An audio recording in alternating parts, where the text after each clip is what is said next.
इधर छत्तीसगढ़ विधानसभा के मानसून सत्र में आज स्वास्थ्य और सड़क व्यवस्था समेत कई अहम मुद्दों पर तीखी बहस देखने को मिली। अमानक दवाओं की खरीदी के मुद्दे पर कांग्रेस ने सरकार को जमकर घेरा, जिस पर स्वास्थ्य मंत्री श्याम बिहारी जायसवाल ने स्पष्ट किया कि गुजरात में ब्लैकलिस्ट दवा बनाने वाली कंपनी की संबंधित दवाएं छत्तीसगढ़ में नहीं खरीदी गई और खरीदे गए उत्पाद अलग श्रेणी के हैं। वहीं प्लेसमेंट कर्मियों के पुलिस सत्यापन का मुद्दा भी सदन में गूंजा, जिस पर मंत्री ने भविष्य के टेंडरों में आवश्यक प्रावधान करने की बात कही। पीएम ग्राम सड़क योजना के तहत लुंड्रा क्षेत्र की सड़कों की मरम्मत और राज्य के 6 जिलों में अब तक फायर स्टेशन नहीं होने का मामला भी सदन में उठा। उप मुख्यमंत्री विजय शर्मा ने फायर स्टेशनों के आधुनिकीकरण, नई सुविधाओं और संसाधनों के लिए स्वीकृत बजट की जानकारी देते हुए व्यवस्था मजबूत करने का भरोसा भी दिलाया। तो स्वास्थ्य मंत्री ने विपक्ष के सवालों का जवाब दिया और इसी बीच स्वास्थ्य मंत्री और विपक्ष के बीच नोकझोंक भी देखने को मिली। स्वास्थ्य सड़क का मुद्दा आज उठा है।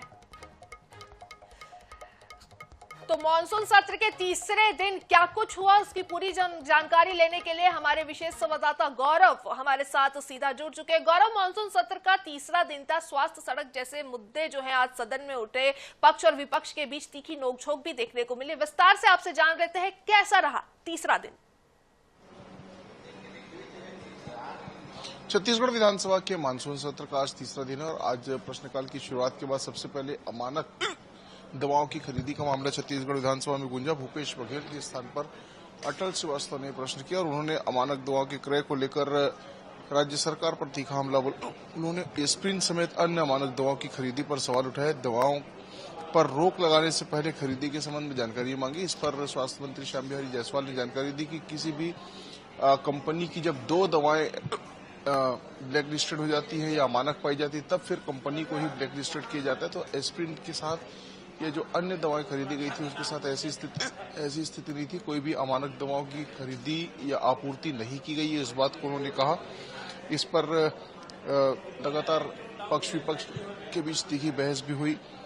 विपक्ष ने आरोप लगाया कि छत्तीसगढ़ के गरीब मरीजों को गुजरात की खराब दवा की आपूर्ति की जा रही है। इस पर तीखी बहस हुई। इसके बाद में छत्तीसगढ़ के शासकीय अस्पतालों में, खासतौर पर रायपुर के बड़े अस्पतालों में प्लेसमेंट में जो कर्मी काम कर रहे हैं उनके पुलिस सत्यापन का मुद्दा गूंजा। इस विषय पर धर्मलाल कौशिक ने सवाल पूछा। उन्होंने पुलिस सत्यापन नहीं कराए जाने को लेकर सवाल भी उठाया। उन्होंने इस बात को लेकर लगातार घटनाएं जो हो रही उसकी लगातार जानकारी दी। किस तरह से पिछले दिनों अम्बेडकर अस्पताल में एक महिला के कान से बाली चोरी होने की जानकारी सामने आई थी, पत्रकारों के साथ दुर्व्यवहार की जानकारी सामने आई थी। उन्होंने कहा कि इस तरह की घटनाएं इसलिए हो रही क्योंकि पुलिस सत्यापन नहीं कराया जाता।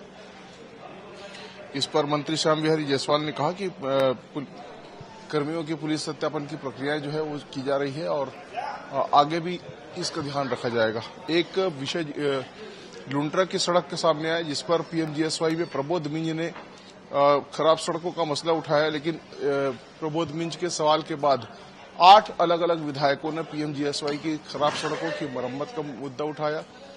डॉक्टर रमन सिंह ने सभी विधायकों को अवसर भी दिया। इस पर उप मुख्यमंत्री विजय शर्मा ने जवाब दिया कि जो भी पीएमजीएसवाई की सड़कें हैं अब उसकी मॉनिटरिंग जो है वो एआई सिस्टम के माध्यम से की जा रही है और इस पर यह व्यवस्था सुनिश्चित की जाएगी कि सभी सड़कों की मॉनिटरिंग भी हो और एक साथ सभी सड़कों को कैसे मरम्मत किया जा सकता है ये सुनिश्चित किया जाएगा। तो कुल मिलाकर सड़क को लेकर, पुलिस सत्यापन को लेकर कई मुद्दों पर सवाल भी आए, लेकिन साथ ही साथ नकटी के मसले पर, नकटी में जो कार्रवाई की गई थी उसके मसले पर विपक्ष ने आज स्थगन प्रस्ताव दिया है। स्थगन पर इस वक्त सदन में तीखी बहस जो है वो की जा रही है। सत्ता पक्ष जो है उसने आसंदी ने स्थगन को आग्रह कर दिया है। सत्ता पक्ष की ओर से जवाब भी आया कि जो भी कार्रवाई की गई वो न्याय संगत थी, न्यायपालिका के आदेश के अनुसार की गई, संवैधानिक कार्रवाई की गई थी और पुनर्वास की पूरी व्यवस्था की गई थी। इस बात को सत्ता पक्ष ने रखा, लेकिन विपक्ष लगातार इस कार्रवाई को गलत बता रहा है, असंवैधानिक बता रहा है। इस वक्त भी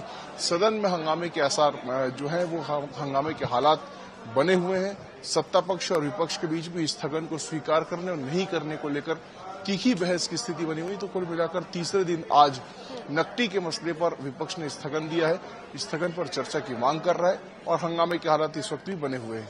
तो बिल्कुल इस वक्त भी विधानसभा में हंगामे के हालात जो है, आसार जो है वो बने हुए हैं। विशेष संवाददाता हमारे गौरव हमारे साथ जुड़े हुए थे, जिन्होंने अब तक आज तीसरे दिन अब तक विधानसभा में क्या कुछ हुआ उसकी पूरी जानकारी थी। उसके लिए आपका शुक्रिया गौरव।